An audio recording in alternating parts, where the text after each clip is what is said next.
Yes, coming to question number 49, XY two partners है 3:2, Z के admit होने के बाद उनकी रेशियो हो जाती है 3:1. ठीक है. At the time of Z admission, Z के एडमिशन के टाइम पर, अभी उसका एडमिशन हुआ नहीं है, जिस टाइम पर उसका एडमिशन हो रहा था उस टाइम पे डेटर्स जो हैं बुक्स में हैं 50,000 के, और इन लोगों ने 5,000 रुपये अनुमान लगाया था कि डूब जाएंगे. ठीक है. लेकिन जिस टाइम पे Z एडमिट हुआ तो उस टाइम पे इन्होंने कुछ चीज़ों की रिवैल्यूएशन किया और पता चला ऑल डेटर्स आर गुड. अभी उसका एडमिशन हुआ नहीं है. ओके. और उससे पहले इनको पता चला ऑल डेटर्स आर गुड. ये जो 5,000 रुपये की आशंका लगा के बैठे थे, बुक्स में अपीयर कर रखा था इन्होंने डेटर्स 50,000 के, उसमें से 5,000 इनको लगा था डूब जाएंगे, तो ओरिजिनल इनके पास नेट डेटर्स बचे थे 45,000 के. लेकिन इन्होंने जब रिवैल्यू किया तो पता चला ऑल डेटर्स आर गुड. अरे वाह, 5,000 रुपये का जो हमने लगा था कि डाउटफुल हैं वो भी अब अच्छे डेटर्स है, वो भी पैसा देंगे हमें. तो ये क्या हो गया, फ़ायदा हो गया. फ़ायदे को किस साइड दिखाते हैं हम, क्रेडिट साइड दिखाते हैं. दिखा दिया जी क्रेडिट साइड. अब आगे बोला जा रहा है पास नेसेसरी एंट्रीज. इनसे ऊपर वाले क्वेश्चन में केवल एंट्रीज पूछी थी, पार्टनर्स के बारे में नहीं बताया था. इस रिवैल्यूएशन के क्वेश्चन में एक फ़ायदा हुआ है, बस अब अकाउंट को क्लोज करेंगे क्योंकि और तो कुछ है नहीं. यहाँ का टोटल 5,000 है, यहाँ पे कुछ है नहीं. यहाँ पे क्या निकल के आता है, प्रॉफिट, और यहाँ क्या निकल के आता है, लॉस. ये पता है आपको. इस फायदे में नए पार्टनर को कुछ हिस्सा मिलना चाहिए? बिल्कुल भी नहीं मैम, अभी तो उसका एडमिशन हुआ ही नहीं है मैम. उसको क्यों मिलना चाहिए? ये तो पैसा हम दोनों ने कर रखा था, जो भी हमारी एसेट्स और लाइबिलिटीज़ जो भी थी वो उससे आने के पहले की बात है. इसलिए प्रॉफिट भी केवल ओल्ड पार्टनर्स में बटेगा, ओल्ड रेशियो में. बांट दिया जी 3:2 में. एंट्री बनाना तो बहुत सिंपल है.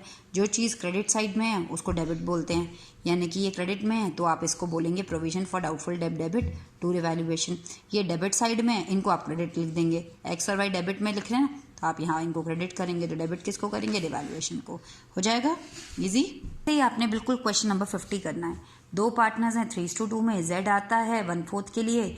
जब Z आता है उस टाइम पर स्टॉक हमारी बुक्स में कितना है, 1 लाख. उसकी वैल्यू 40% घट गई. 1 लाख का 40% है 40,000 रुपीज़ कम हो गई. नुकसान फ़ायदा, डेफिनेटली मैम नुकसान हुआ, तो डेबिट साइड में आप दिखा देंगे 40,000 रुपीज़. उसके बाद बोला है फर्नीचर जिसकी वैल्यू 60,000 थी वो रिड्यूस्ड टू 40%. रिड्यूस्ड बाय नहीं पूछा, ध्यान से देखना.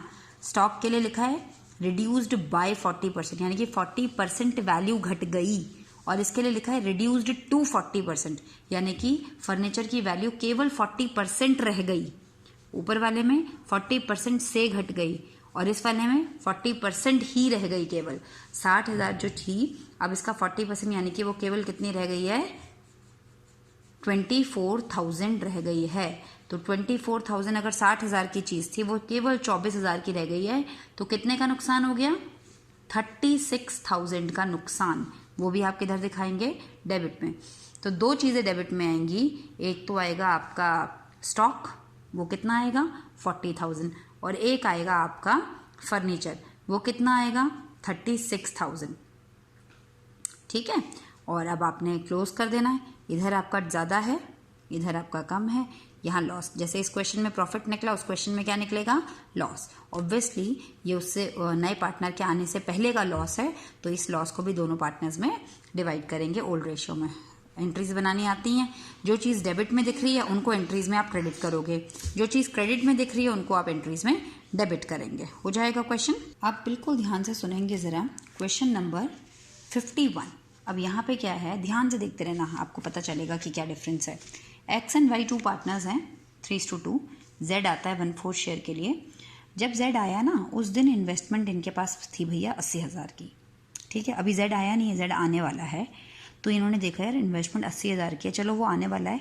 इससे पहले ही इन लोगों ने आधी आधी इन्वेस्टमेंट अपने नाम कर ली.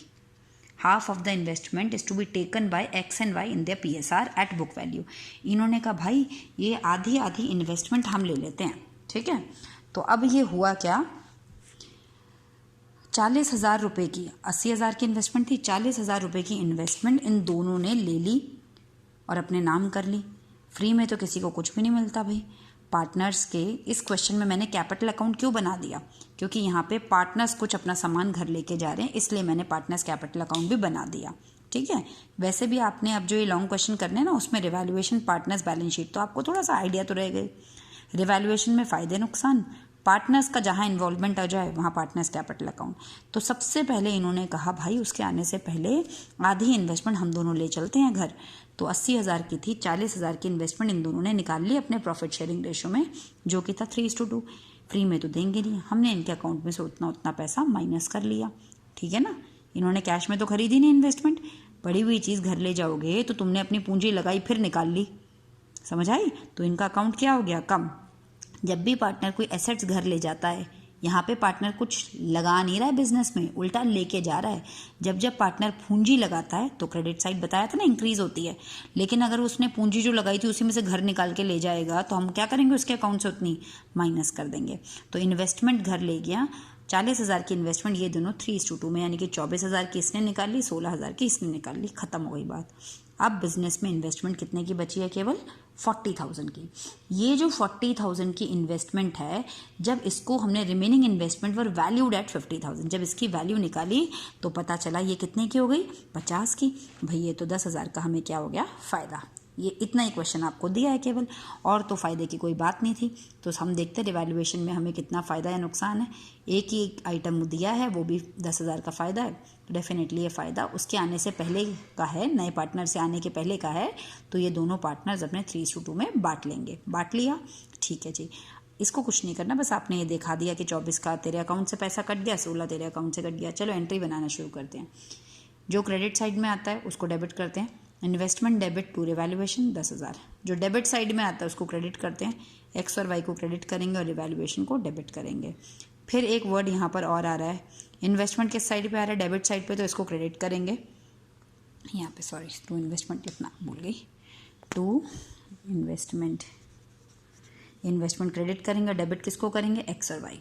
वहाँ पे रिवैल्यूएशन अकाउंट था तो रिवैल्यूएशन लिखते थे, यहाँ एक्स और वाई का अकाउंट है तो एक्स और वाई लिखेंगे। जर्नल एंट्री बनाना तो इज़ वेरी वेरी सिंपल, हो जाएगा, इजी।